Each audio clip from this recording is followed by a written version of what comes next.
श्री पतंजली महामुनये नमः. आपण मृदुमध्य अधिमात्र अशा वितर्क बाधांचा विचार करत होतो. त्याचं एक आपण विश्लेषण मांडत होतो आणि त्या विश्लेषणाद्वारा असं निष्कर्षण निघत होतं किंवा निघू शकत होतं की ज्याला मृदू वितर्क बाधा म्हणतात, त्या मृदू वितर्क बाधेने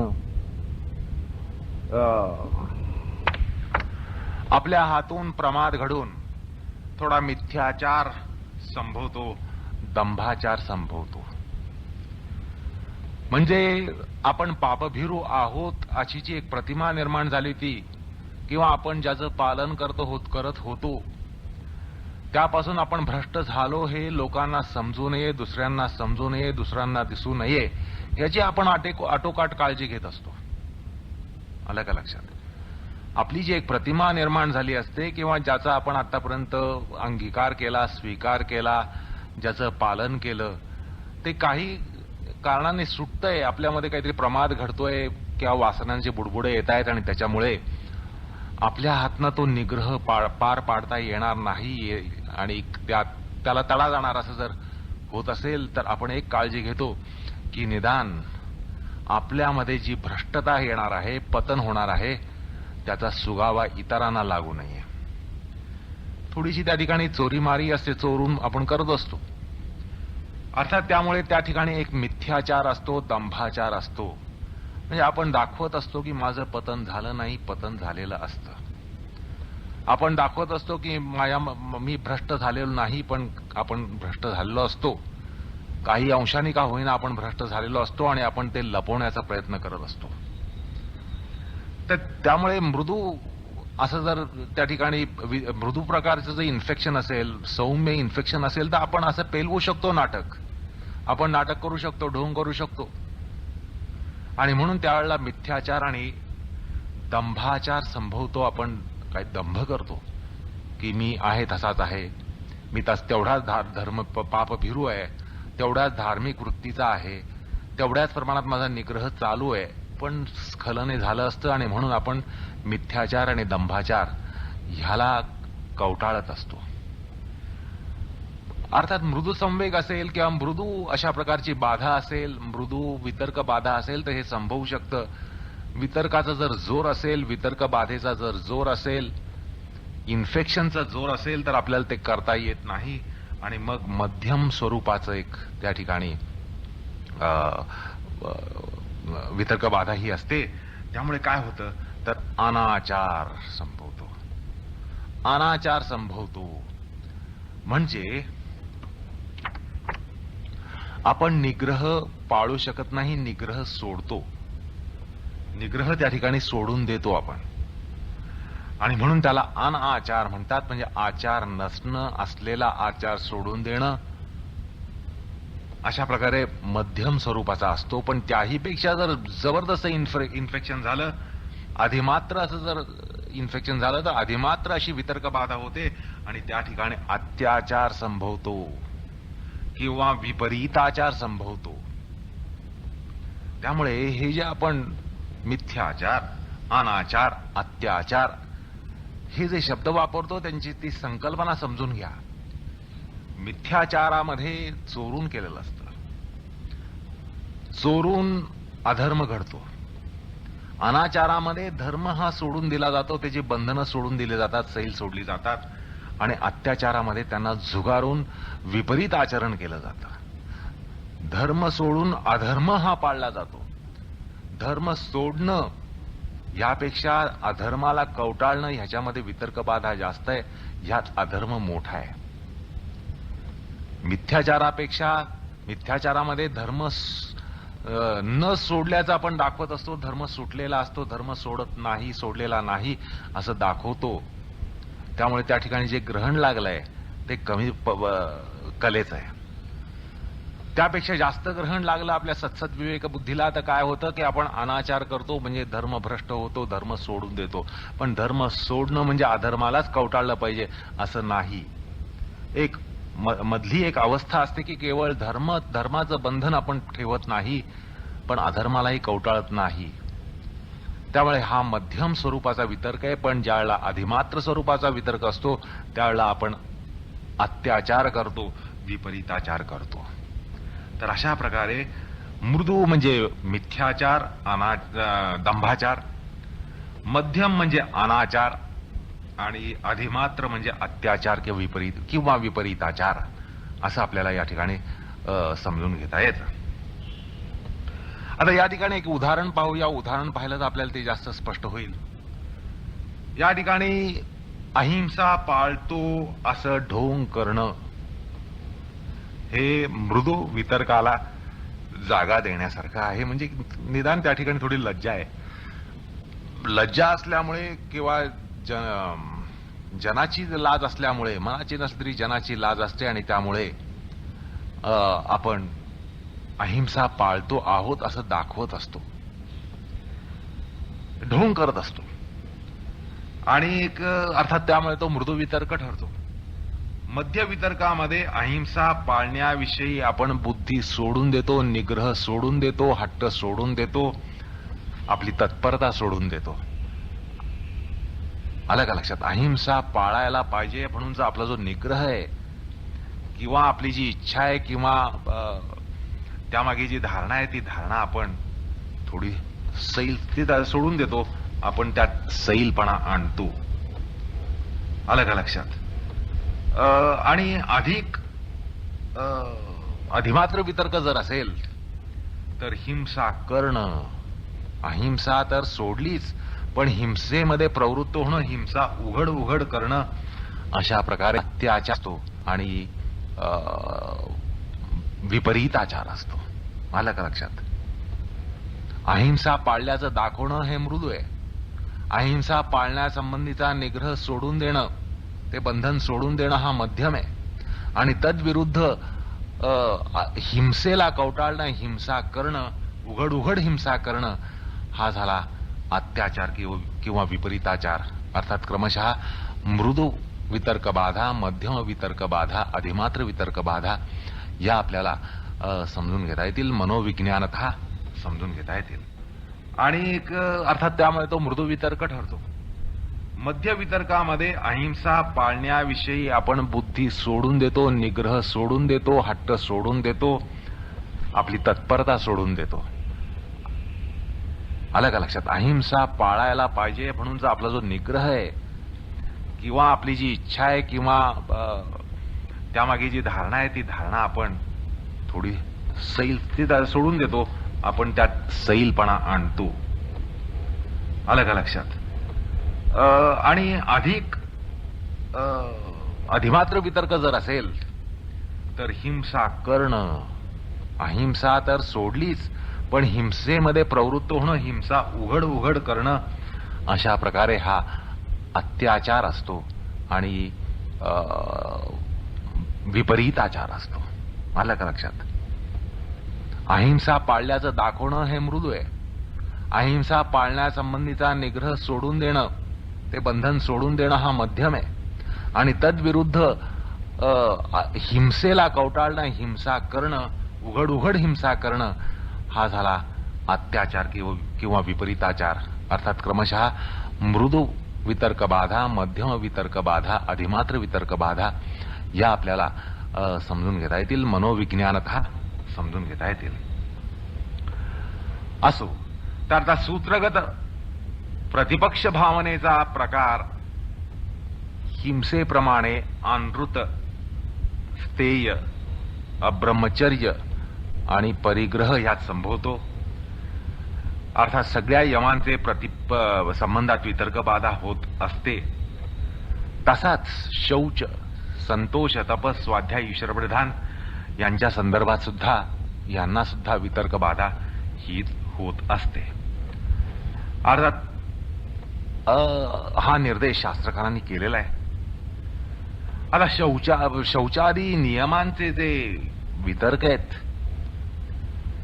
ते सुद्धा म्हणजे आपण भाष्यकारांनी स्वतः हिंसेचे सगळ्या श्रेणीचे वितर्क सांगितले, आपल्याला मोठी तालिका दिली आणि आपण त्याचा यमाच्या संदर्भात विचार केला. थोडा आता नियमांच्या संदर्भात विचार करूया.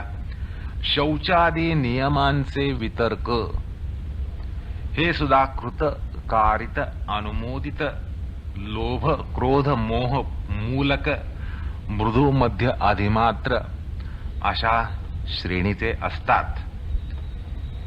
आता शौचाचा जो प्रतिपक्ष आहे, शौचाची जी वितर्क बाधा आहे, ते अशौच आहे. आणि तो उभा राहणं हीच शौचाला वितर्क बाधा आहे. केवळ वितर्क मनामध्ये उभं राहणं हीच वितर्क बाधा आहे.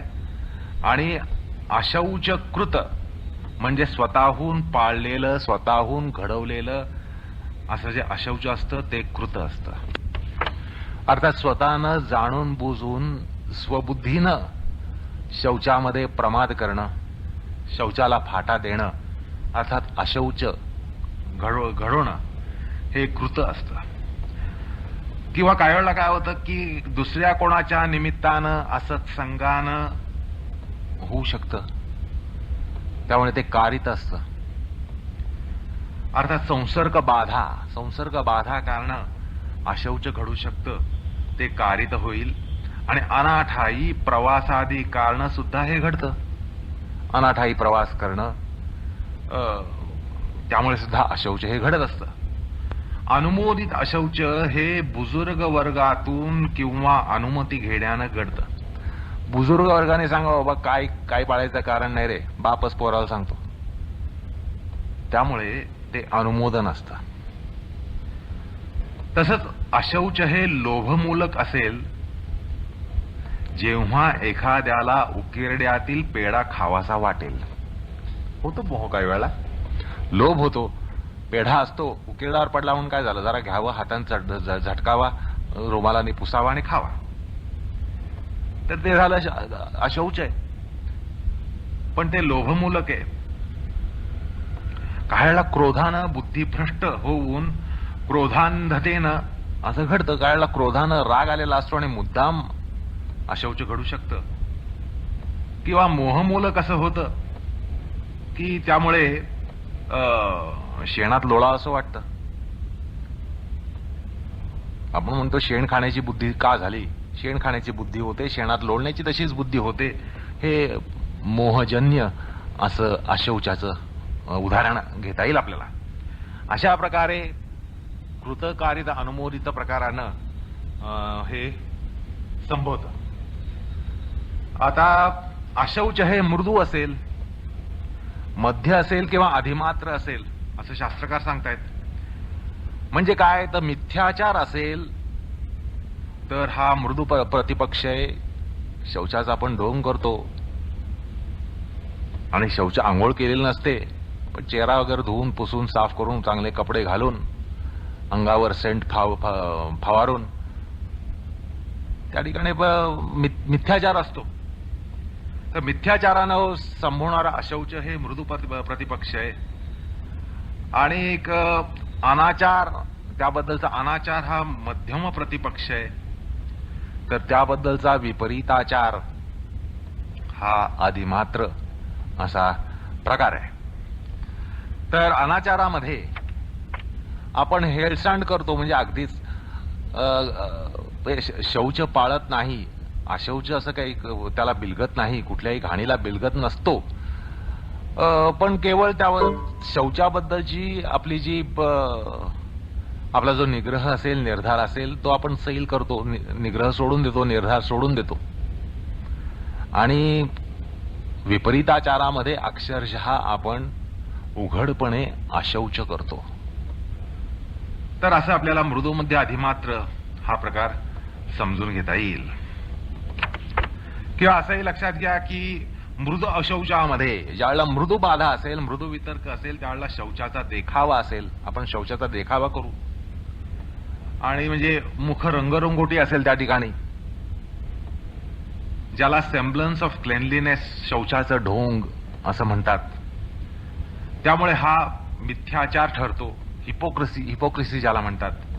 मध्यम अशौचामध्ये शौचाचा अनाचार असतो, म्हणजे शौच हे अक्षरशः पाळलं जात नाही असं म्हणता येईल. जसं शौचाहून आल्यानंतर पाद प्रक्षालन न करणं, हातपाय न धुणं, स्नान, दंतधवन वगैरे टाळणं हे प्रकार असतात. तर अधिमात्र अशौचामध्ये विरोधाचार असतो म्हणजे घाणीत आपण बरबडतो. असं आहे, सकाळी उठून जर आपण दात घासले नाही, दंतधवन केलं नाही, शौचाहून आल्यानंतर पाद प्रक्षालन वगैरे केलं नाही, तर आपण शुद्ध झालो नाही. आपण शौचाबद्दल तत्परता दाखवली नाही. त्यामुळे तो जो प्रकार आहे तो मध्यम आहे. पण अधिमात्रामध्ये काय असतं की आपण घाणीत बरबटतो. आला का हा प्रकार लक्षात आला का? मृदू, मध्य, अधिमात्र स्वरूपाचं अशौच किंवा शौच वितर्क बाधा. अर्थात अधिमात्रमध्ये आपण मुद्दाम मलिन राहतो. असं. त्यानंतर आपण संतोषाकडे वळूया. संतोषाचा जो प्रतिपक्ष आहे म्हणजे असंतुष्ट चित्त, असंतोषावस्था. त्यात सुद्धा असं वर्गीकरण आपल्याला मांडता येतं आणि त्याचं विश्लेषण मांडता येतं. कृत असं असंतोष किंवा असंतुष्ट वृत्ती ही असू शकते. म्हणजे स्वकर्मानं, स्वबुद्धीनं, स्वखुशीनं स्वतःहून आपण असंतोषित राहणं. त्यानंतर दुसरा प्रकार जो कारित म्हटल्यानंतर परबुद्धीनं तसं राहणं, दुसऱ्यामुळे असत्संगानं तसं राहणं. आणि तिसरा म्हणजे अनुमोदित, म्हणजे रडक्या वृत्तींचं आप्तांकडून समर्थन होणं, आप्तांकडून, मोठ्या लोकांकडून त्याचं समर्थन होणं, हे अनुमोदित असं असंतोष रूप वितर्क बाधेचं उदाहरण म्हणून आपल्याला काहीतरी बघता येईल. आता या ठिकाणी पण ते लोभ, क्रोध आणि मोहपूर्वक असू शकतं किंवा तज्जन्य असू शकतं. आता हा असंतोष जो येऊ शकतो तो संतोषान्वेष्टित असंतोष ग्रस्त पदार्थ माणसाला मोह पाडून असंतोष ओढावला जातो. अलग लक्षात. संतोषान्वेष्टित असंतोषग्रस्त पदार्थ हा असा माणसाला मोह पाडतो आणि असंतोष या ठिकाणी ओढवतो. तसंच क्रोधानं बुद्धिभ्रष्ट होऊन विपरीताचरण होऊन असंतोष ओढावला जातो. तर मोहमूलक असंतोष मोहांधतेनं पतंग जसा मोहानं अग्नीत घेतो, झेपावतो, तसा प्रकार या ठिकाणी संभवतो. मोहामुळं आपण अक्षरशः असंतोषामध्ये स्वतः जाऊन त्यात झेपावतो. असं ज्याला आपण म्हणता येईल की असंतोष विकत घेतला, विकत घेतलेलं दुखणं आपण म्हणतो, तसं विकत घेतलेला असंतोष असतो. अशा प्रकारे हे वर्गीकरण आपल्याला समजून घेता येतं. अर्थात त्यामध्ये पुन्हा मृदू, मध्य, अधिमात्र अशी त्याची तीव्रता असतात. आता मृदू असंतोष म्हणजे काय असेल अशी कल्पना करा. तर तो प्रकार म्हणजे संतोषाचं ढोंग पांघरणं, चेहऱ्यावर संतुष्टता दाखवणं, संतोष भाव हा चेहऱ्यावर दाखवणं. आतून चेहरा वाकडा असतो, बाहेरून तो सरळ असतो किंवा संतोषित असतो. हे झालं मृदू स्वरूपाचं असंतोष. त्यानंतर मध्यम स्वरूपामध्ये संतोषाचा अभावच असतो, संतोष नसतो. त्या ठिकाणी संतोषाचा अभाव असतो, तो झाला मध्यम प्रकार. आणि अधिमात्र प्रकार जो आहे, तीव्र जो प्रकार आहे, त्यामध्ये संतोषाचा प्रतिपक्ष म्हणजे रडारड. चेहरा वाकडा असणं, चेहरा चौकोनी होणं आणि चेहरा पंक्चर होणं, हा मध्ये जो फरक आहे की चेहऱ्यावर हास्य नाही, म्हणजे काही संतुष्ट दिसत नाही असं पण म्हणतो. पण चेहरा अष्टावक्र होणं किंवा बसका होणं, यामध्ये आपल्याला दुःख, चेहऱ्यावरचं दुःख दिसतं. म्हणजे माणूस त्या ठिकाणी असंतुष्ट असतोच असं त्या ठिकाणी, म्हणजे अंतरतः बाह्यतः तो असतो. म्हणून त्या ठिकाणी त्याला अधिमात्र असं म्हणता येईल, म्हणजे तो असंतोषातच असतो. अशा प्रकारे संतोषाचा विचारही आपल्याला या वितर्क बाधेच्या एकूण विश्लेषणावर करता येतो. आता तपाकडे आपण वळूया. तपाविषयी सुद्धा ते कृत असू शकतं, कारित असू शकतं, अनुमोदित असू शकतं. कृत म्हणजे स्वबुद्धीनं, स्वतःहून स्वबुद्धीनं तपातून परावृत्त होणं हे कृत आहे. कारित म्हणजे परबुद्धीनं असत्संगानं तप सुटणं, किंवा अनुमोदित म्हणजे आपल्या आदर्श व्यक्तीत तपाभाव दिसणं. आपली जी आदर्श व्यक्ती असते तीच खुशाल चेंडू व्हायला लागली तर आपल्याला त्याच्याकडून एक परवाना मिळाल्यासारखं होतं, किंवा आप्तांकडून आपल्याला ठोंब्यासारखं राहण्यासाठी अनुमोदन मिळतं. म्हणजे बापच ठोंब्या बनल्यानंतर मुलगाही ठोंब्या व्हायला लागतो, त्याला अनुमोदन मिळाल्यासारखं असतं. तर अशा प्रकारे अनुमोदित ठोंब्या वृत्ती ही तपाभावाच्या स्वरूपाची असते. तसंच हा जो तपाचं ढोंग असणं आणि त्या स्वरूपातला जो तपाभाव असतो, किंवा म्हणजे तपाचं ढोंग हे मृदू आहे, तपाचा अभाव हे मध्यम आहे, आणि विपरीताचरण हे अधिमात्र स्वरूपाचं असू शकतं. म्हणजे तपाचं ढोंग करणं हा झाला मृदू वितर्क बाधेचा प्रकार. तपाभाव असणं हा अनाचार झाला. तपाभाव असणं हा झाला मध्यम स्वरूपाचा प्रकार. आणि तप विपरीताचरण, खुशाल चेंडू होणं, चैनी विलासी होणं, ठोंब्या बनणं हा जो आहे तो विपरीताचरणाचा प्रकार आहे. त्यामुळे तो अधिमात्र असा ठरतो. तसंच हे तप हे जे नियमांग आहे ते त्याची वितर्क बाधा लोभमूलकतेनं, क्रोधमूलकतेनं आणि मोहमूलकतेनं होऊ शकतं. म्हणजे स्वस्थ ऐशारामी राहण्याचा मोह होणं, किंवा अपेक्षित यश न येण्यानं क्रोधान्वित होऊन तपाचरणाला फाटा देणं बास झालं. आता म्हणजे आपल्याला यश आलं नाही म्हटल्यानंतर आपली तपाबद्दलची आत्मीयता ही जाते, संपते, आणि मग बास झालं, पुरे झालं अशी एक वृत्ती निर्माण होते. अर्थात ती क्रोधानं तशी येत असते, तसं होऊ शकतं. किंवा प्रतिपक्षाचा लोभ होऊन तप सैल होऊ शकतं. समोर रंगेल पदार्थ आहेत, चवीचे पदार्थ आहेत म्हटल्यानंतर निग्रह हा सुटला जातो, मोह पडतो आपल्याला. कांचन, कामिनी, अन्न, पाणी यामुळे आपल्याला अन्न पदार्थ किंवा द्रव्य सेवनाचा मोह याच्यामुळे आपलं तप, आपला निग्रह सैल होतो. अशा प्रकारे लोभ, क्रोध, मोह पूर्वकतेनं तपाला फाटा मिळत असतो. आता याचा मृदू प्रतिपक्ष म्हणजे तपाचं ढोंग आहे असं आपल्याला सहज आता समजतं. त्या ठिकाणी तपाचं ढोंग असतं म्हणजे आपण तप करतो आहोत असं दाखवत असतो, पण तप काही करत नसतो. त्यानंतर तो मिथ्याचार म्हणजे या ठिकाणी एक मिथ्याचार असतो, आपण तपस्वी आहोत असं दाखवत असतो, त्यामुळे त्या ठिकाणी मिथ्याचार असतो. हा झाला मृदू वितर्क बाधेचा प्रकार. त्यानंतर मध्यम प्रतिपक्ष जो असतो त्यामध्ये तपाभाव म्हणजे तपाचाराचा, तप आचरणाचा अभाव असतो. तर अधिमात्र प्रतिपक्षामध्ये विपरीत आचरण असतं.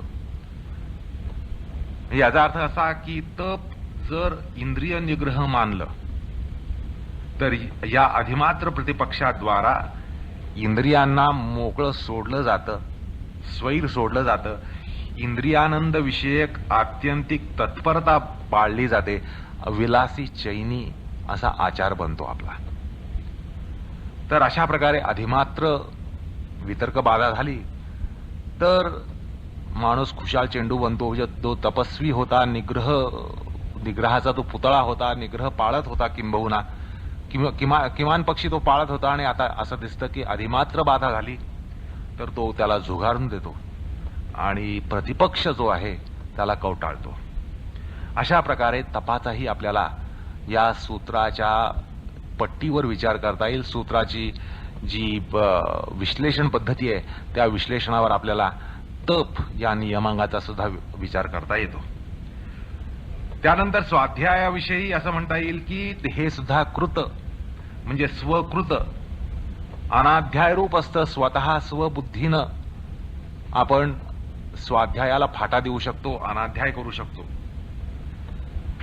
काही वेळेला असत्संगानं हे होतं, जे कारित असतं, असत्संग लागतो, वाईट संगत लागते आणि त्याच्यामुळे त्यातनं भ्रेष निर्माण होतो, स्वाध्याय भ्रेष किंवा स्वाध्याय भ्रष्टता. आणि एक अनुमोदित म्हणजे आप्त स्वकीयांनी किंवा आपल्या बुजुर्ग वर्गानं बापानं आपल्याला अनुमोदन देणं की बाबा बास कर, आता गीता टाक आणि ही घे सुरमुरीत कादंबरी वाचायला घे. म्हणजे बाप स्वतः कादंबरी वाचत असतो, मुलगा गीता ज्ञानेश्वरी वाचत असतो.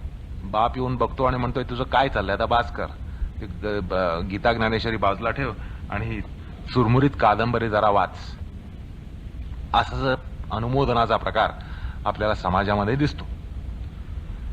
आता स्वाध्यायाचा जो प्रतिपक्ष आहे ज्याद्वारा वितर्क बाधा होत असते, तो कशाने घडतो तर एखाद्या वेळेला लोभामुळे होत असतो. आपल्याला कशाचा तरी लोभ होतो, लोभामुळे आपला स्वाध्याय घसरतो, स्वाध्यायाला खिंडार पडतं, स्वाध्याय भ्रष्ट होतो. लोभामुळे होतो, तोच प्रकार क्रोधामुळे होतो किंवा तोच प्रकार मोहामुळे होऊ शकतो. असं आपल्याला थोडंसं विचार केला तर लक्षात येतं की या 3 छिद्रातून स्वाध्यायाला गळती लागते. तसंच ज्या वेळेला स्वाध्यायाचं ढोंग असेल त्यावेळेला ते मृदू स्वरूपाचं असेल, म्हणजे वितर्क बाधा ही मृदू स्वरूपाची असेल. ज्यावेळेला उघडपणे स्वाध्यायामध्ये प्रमाद घडेल, स्वाध्यायाला तिलांजली दिली जाईल, तो मध्यम प्रकारचा असेल. आणि ज्यावेळेला स्वाध्यायाचे विषय जे आहेत मोक्षशास्त्र, देवता नाम जप, साधना, ह्या सोडून देऊन त्यांचे विरोधी जे आहेत रंगेल कथा, कादंबऱ्या, रहस्य कथा, मासिक, ही रात्री दिवा जाळून वाचणं, हा जो प्रकार आहे तो अधिमात्र स्वरूपाचा म्हणून आपल्याला त्याच्याकडे बघता येईल. आता असं आहे की रामनामाऐवजी तोंडामध्ये शिव्याशाप चालवणं हा जो प्रकार आहे, की एरवी म्हणजे स्वाध्याय तत्पर असताना रामनाम करायचा, दिवसभर रामनाम करायचा, फावल्या वेळामध्ये रामनाम करायचा. आता तो शिव्या हसटण्याच्या मागे शिवराळपणा त्याच्यामध्ये आला म्हटल्यानंतर तो अधिमात्र स्वरूपाचा अनाद्य स्वाध्याय प्रतिपक्ष ठरेल. आता स्वाध्यायाचं ज्यावेळेला ढोंग असेल ना, आपण म्हटलं सुरुवातीला की स्वाध्यायाचं ढोंग म्हणजे मृदू प्रतिपक्ष, तर त्यावेळेला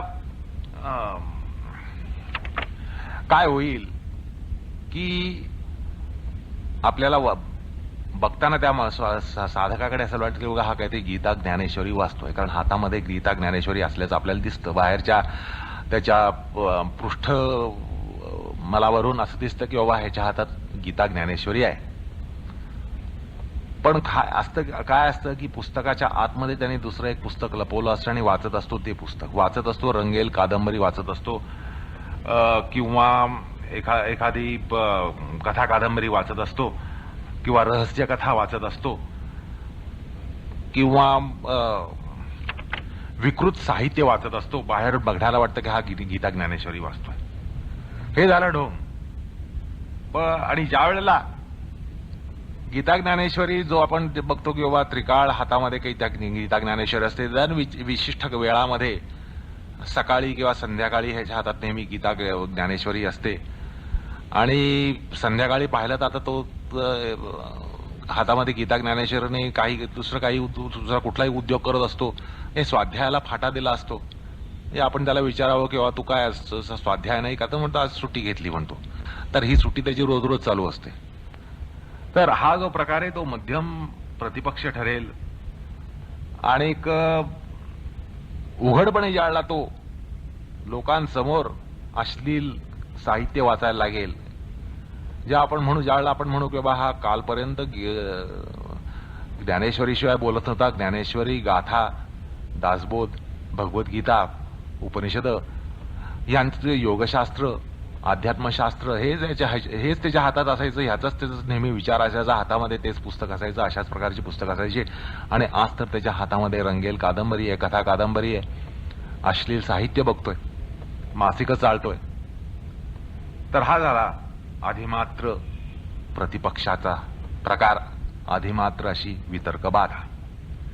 तर अशा प्रकारे स्वाध्यायाचा सुद्धा आपण विचार या सूत्राच्या विश्लेषणावर करून पाहिला.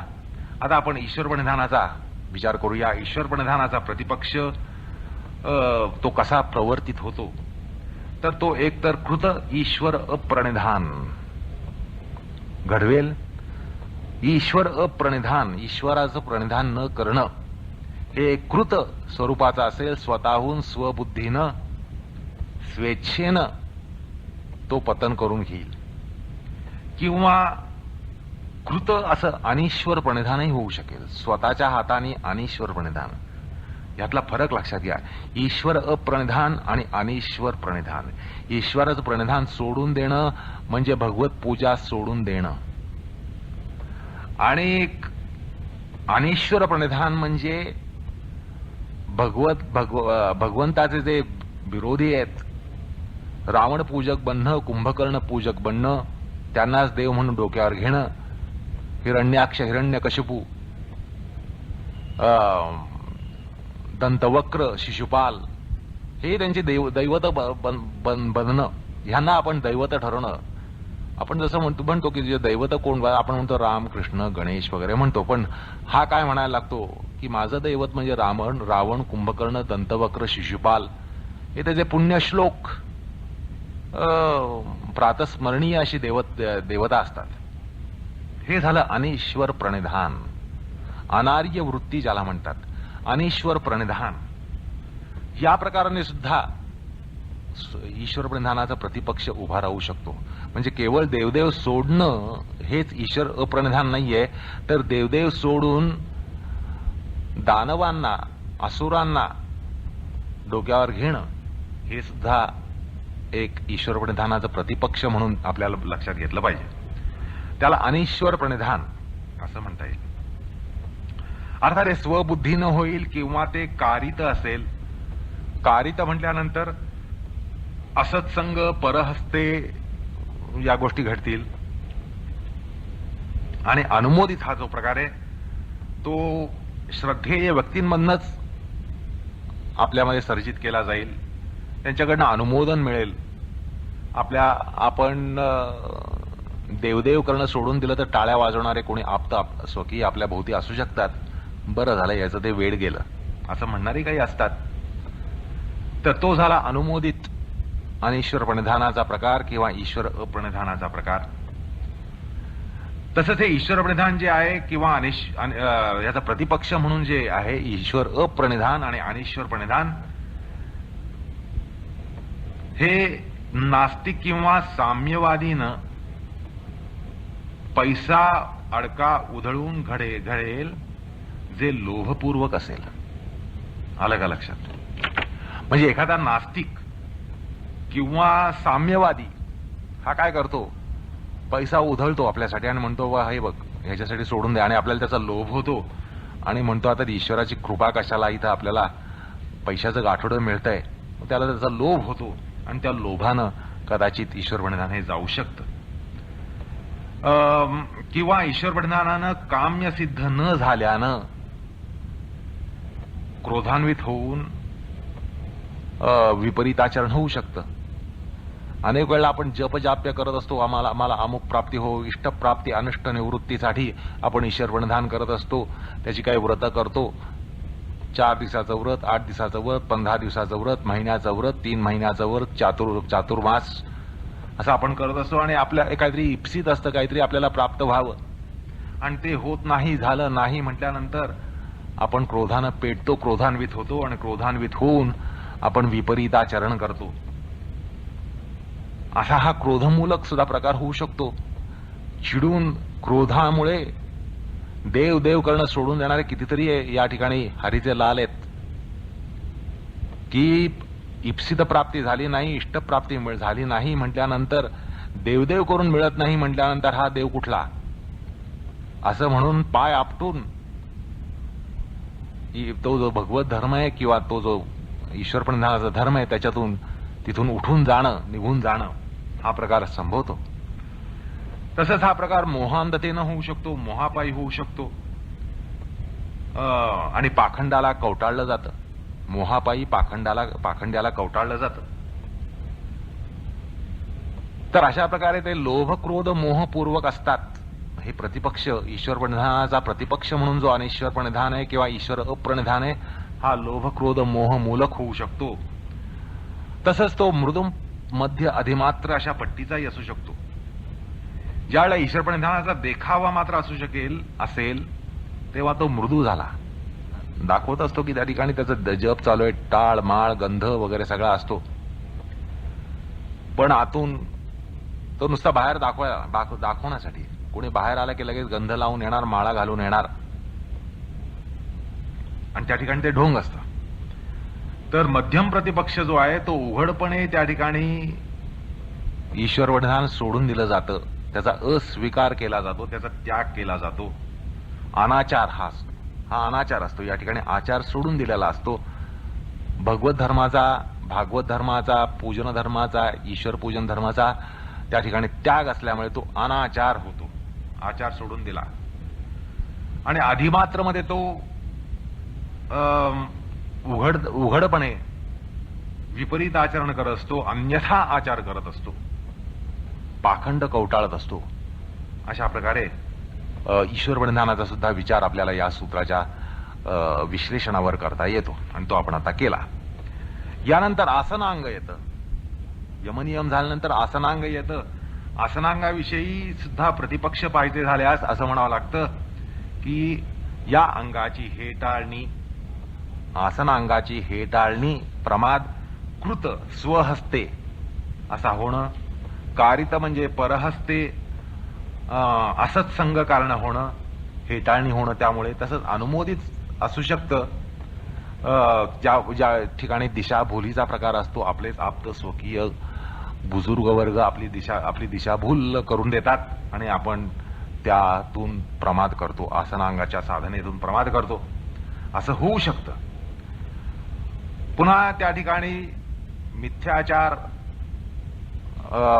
हा संभवू शकतो, अनाचार संभवू शकतो, विपरीताचार संभवू शकतो आणि हा सगळा प्रकार लोभ क्रोध मोहपूर्वकतेनं सुद्धा होऊ शकतो. असं थोडासा विचार केला तर आपल्याला लक्षात येईल.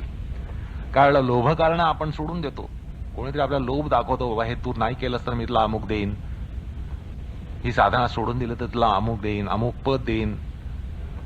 त्यामुळे आपल्या हातनं ते प्रमाद होऊ शकतो. किंवा काळला क्रोधानं अनेक वर्ष साधना केली, विशिष्ट अपेक्षेनं केली की अशा अशा प्रकारची मला प्राप्ती व्हावी, आरोग्य प्राप्त व्हावं,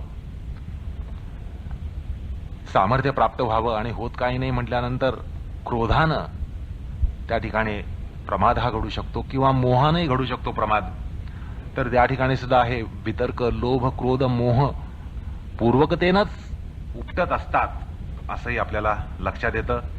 पण त्यात पुन्हा मृदू मध्य अधिमात्र अशा प्रकारचे असतात. मृदू प्रकारचा असेल तर त्या ठिकाणी आपण ढोंग करतो, आसन साधना करत असतो असं दाखवण्यासाठी अर्ध्या चड्डीमध्ये माणूस फिरत असतो दिवसभर, आणि हा मिथ्याचाराचा प्रकार असतो.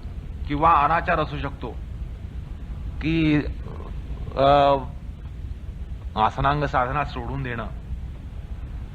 किंवा हा अधिमात्र प्रतिपक्ष असेल तर अन्यथा आचरण होऊ शकतं, प्रतिपक्षाला जाऊन कवटाळलं जातं. अशा प्रकारे आसनाचं होऊ शकतं. तसंच प्राणायामाच्या बाबतीत सुद्धा होऊ शकतं. प्राणायाम प्रत्याहार धारणा ध्यान समाधी या सगळ्या योगांगामध्ये कृत कारित अनुमोदित कृतीप्रधान या सगळ्या साधना असल्यामुळे त्यांची वितर्क बाधा होऊ शकते असं निश्चित म्हणता येतं. कारण या सगळ्यामध्ये कृती आहे, कृती आवश्यक. अर्थात योग साधकाला सांगावं लागत नाही की यातली वितर्क बाधा कुठली कशी. आपल्या सगळ्यांना वितर्कांची अनुभूती असते, वितर्कांचीच अनुभूती जास्त असते. पण या सूत्रामध्ये त्याचं एक विश्लेषण मात्र दिलेलं आहे, ते अत्यंत अभ्यसनीय आहे. त्याची ती विश्लेषणाची सूत्रकारांची पद्धती, शास्त्रकारांची पद्धती सुद्धा अत्यंत मार्मिक आहे.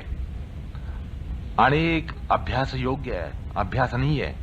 किती बारकावे ह्याच्यात आपल्याला मिळाले हे सहज लक्षात येतं आणि अनेक गोष्टींचं मनोविश्लेषणही मिळून जातं. मिथ्याचार म्हणजे काय, अनाचार म्हणजे काय, अत्याचार म्हणजे काय, याचा एरवी आपण विचार केला नसता, त्याचं विश्लेषण आपल्याला समजलं नसतं. पण या सूत्राच्या प्रसंगामध्ये आपल्याला मिथ्याचार, अनाचार, अत्याचार यांचं मनोविश्लेषणही आपल्याला हाती लागलं आणि त्यामध्ये लोभपूर्वकता, मोहपूर्वकता, क्रोधपूर्वकता कशी असते आणि ही ही त्याची छिद्र असल्याचं सुद्धा एक शास्त्रीय प्रतिपादन हे आपल्या हाताला लागतं. अर्थात त्यामुळे याचा उपयोग केवळ वितर्क कसे असतात एवढंच समजून घेण्यासाठी नाहीये, तर त्याच्यावर विरुद्ध जो आपल्याला उपाय करायचा असेल त्याबद्दलही महत्वाने दिग्दर्शन झालंय. त्याच कारणाने खरं म्हणजे दिग्दर्शन झालेलं आहे. मुख्यतः आपल्याला असं लक्षात येतं की आपल्यामध्ये मृदू प्रकारचं किंवा मध्यम प्रकारचं किंवा अधिमात्र प्रकारचं असं इन्फेक्शन ज्याला म्हणतात, प्रतिपक्ष भावना होऊ शकते. त्यामुळे त्या प्रमाणामध्ये आपण प्रतिपक्ष भावना ही करायला पाहिजे. जसं वैद्यकामध्ये सांगितलं जातं की एखादी व्याधी असेल त्या व्याधीच्या तीव्रतेनुसार औषध परिमाण हे ठरत असतं. व्याधीची तीव्रता आणि औषधाचं परिमाण ह्याच्यामध्ये जर गणित योग्य नसेल तर त्याचा परिणाम काय होतो हे सांगायचं कारण नाही. अतिरिक्त औषध घेणं किंवा अत्यल्प औषध घेणं, अत्यल्प औषधाने काही जात नाही, काही बरं होत नाही आणि अत्याधिक घेतल्यानं काय होतं हेही आपल्याला लगेच लक्षात घेता येतं. तर शास्त्रकारांना असं सांगायचं, ज्यावेळेला तुमची मृदुबाधा असेल त्यावेळेला तुम्ही कशा प्रकारचे प्रतिपक्ष भावना करायला पाहिजे, किती प्रकारची, किती श्रेणीची असायला पाहिजे. मध्यम असेल तर ती किती असायला पाहिजे, अधिमात्र असेल तर किती असायला पाहिजे. म्हणजे बाधा अधिमात्र आहे आणि उपाय मात्र मंद ठेवला, सौम्य ठेवला तर त्यांनी काही घडणार नाही असं त्या ठिकाणी शास्त्रकारांना सुचवायचं आहे. तसंच या वितर्क बाधेवर जर काही नियंत्रण आणायचं असेल तर त्याचा प्रकार म्हणजे त्यांची मुळं शोधली पाहिजेत आणि ती मुळं आपल्याला या ठिकाणी सांगितली आहेत, लोभ, क्रोध, मोह. आणि ह्यांचा आविर्भाव कधी आपल्या अंतःकरणात होतो हे आपण पाहिलं पाहिजे. त्यामुळे वितर्क बाधा जी आली ती कुठल्या कारणानं आली आहे ह्याचा आपण थोडा मनाशी जर विचार केला तर त्याच्यावर मात करणं हे आपल्याला सोयीचं जातं, सोपं जातं. मात करायची असेल तर आपल्याला समजलं पाहिजे की आपल्याला वितर्क बाधा लोभानी झाली आहे का, मोहानी झाली आहे का, क्रोधानी झाली आहे. पण त्यांचं नियंत्रण करणं हे आपल्या क्षमतेमध्ये येऊ शकतं. कुठल्या कारणानं एखादी गोष्टी घडली त्या कार्याचं कारण जर आपल्याला समजलं नाही तर आपण फार थोडं करू शकतो, पण कार्याचं कारण जर समजलं तर आपण फार काही करू शकतो. त्यामुळे या ठिकाणी हे जे कार्य आहे, वितर्क बाधारूप जे कार्य आहे त्याचं कारण या ठिकाणी शास्त्रकार सांगतात. त्याचं महत्व, अनन्य महत्व हे या ठिकाणी लक्षात येतं. ते कशासाठी तर वितर्क बाधांचं नियंत्रण करणं, नियमन करणं यासाठी त्यांचं अन्योन्य महत्व आहे. अशा प्रकारे वितर्क बाधा कशी होते, का होते, केव्हा होते, कुठे होते ह्याचा सगळा नकाशा या ठिकाणी शास्त्रकारांनी आपल्याला दाखवून दिलेला आहे. आणि हे ह्याचं महत्वाचं प्रयोजन आहे. या प्रकरणाचं, या सूत्राचं, हे सूत्र एक मोठं प्रकरण आहे हे आपल्या लक्षात आलंच असेल. हे एकमेव सूत्र एक प्रकरण आहे, स्वतःहून एक प्रकरण आहे आणि अत्यंत महत्वाचं प्रकरण आहे. साधकाच्या दृष्टीनं अनन्यतम महत्व ठेवणारं, अन्योन्य महत्व ठेवणारं असं प्रकरण आहे हे लक्षात आलं असेल. पण याचबरोबर अजून एक हेतू या सूत्रामागे आहे, तो आता या ठिकाणी सांगावासा वाटतो. कारण सूत्रकार पुढे या प्रत्येक अंगाचे आणि उपांगाचं जय हा प्रकार सांगणार आहेत. अहिंसा जय त्यांनी काय होतं, सत्य जयानी काय होतं, आस्ते जयानी काय होतं, ब्रह्मचर्य जयानी काय होतं, अपरिग्रह जयानी काय होतं, शौच जय, संतोष जय, तपो जय, स्वाध्याय जय, ईश्वर प्रणिधान जय किंवा त्यांची सिद्धी, अहिंसा सिद्धी, सत्य सिद्धी, अस्तेय सिद्धी, ब्रह्मचर्य सिद्धी, अपरिग्रह सिद्धी, शौच सिद्धी, संतोष सिद्धी, तपस सिद्धी, स्वाध्याय सिद्धी, ईश्वर प्रणिधान सिद्धी, आसन सिद्धी, प्राणायाम सिद्धी, प्रत्याहार सिद्धी आणि धारणा ध्यान समाधी या अंगत्रयांची सिद्धी ह्याने काय होतं हे शास्त्रकार सांगणार आहेत. आणि तो एक अत्यंत मनोरम असा प्रकार शास्त्रामध्ये यानंतर येणार आहे. तर त्या संदर्भात सुद्धा या सूत्राला अनन्य महत्व आहे, अन्योन्य महत्व आहे. ते अशा अर्थानं की ही जी सिद्धी म्हणून शास्त्रकार सांगतायत, समजा अहिंसा सिद्धी याचा विचार करायचा असेल तर अहिंसा सिद्धी म्हणजे काय? तर अहिंसा सिद्धी म्हणजे ही जी वितर्क बाधा म्हणून आपण या ठिकाणी जो विचार केला, ती वितर्क बाधा किंचित सुद्धा न येता अनुष्ठान होऊ लागणं, अनुष्ठान चालणं यांची बाधा किंचित सुद्धा न लागणं, ह्याला योगांग जय असं म्हणतात. आसनसिद्धी म्हणजे सगळी आसनं येणं ही आसनसिद्धी नाहीये. तर आसन साधनेमध्ये कधीही, केव्हाही, कुठेही, कशीही, कितीही वितर्क बाधा न येणं ही आसनसिद्धी आहे. तशीच अहिंसा सिद्धी आहे. अहिंसेचा जो प्रतिपक्ष किंवा त्याची बाधा जी हिंसा आहे, हिंसेचा विचार सुद्धा अंतःकरणाच्या बारीकशा कोपऱ्यामध्ये त्याचं बारीकसं सुद्धा स्फुरण न येणं, केव्हाही, कसंही, कदापिही न येणं, हा झाला अहिंसा सिद्धीचा प्रकार. तर यानंतर तो जो सिद्धीचा प्रकार सांगणार आहेत, अंगोपांग सिद्धीचा प्रकार सांगणार आहेत, त्या